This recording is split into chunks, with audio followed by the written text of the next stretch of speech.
L'Assemblée nationale togolaise a adopté le 7 août une nouvelle loi qui encadre le droit de manifester. Une dizaine d'articles ont été modifiés par rapport à la loi précédente. Si le gouvernement évoque des raisons sécuritaires, les défenseurs des libertés fondamentales dénoncent un recul en matière de liberté d'expression. Reportage de notre correspondante Emefa Kofi.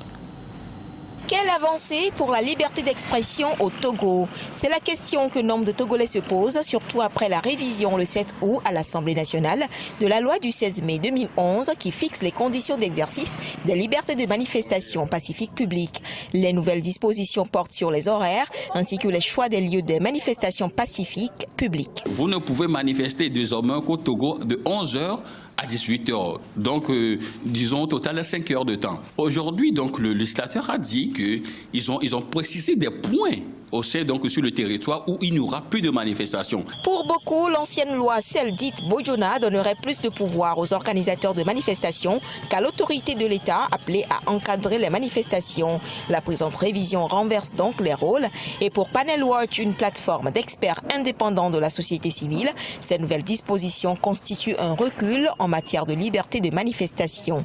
Les 8 ans de vie et des preuves de la loi Bojona, vous verrez que les véritables problèmes relatifs à la liberté de manifestation dans notre pays sont imputables moins aux tests de loi qu'à la non-application des dispositions de ce test. Plus donc de manifestations simultanées, ni celles qui vont au-delà de 18h GMT. Le nombre de manifestations par semaine peut être aussi réglementé par les autorités compétentes. Pour le gouvernement togolais, ces nouvelles dispositions répondent à un besoin stratégique, économique et sécuritaire.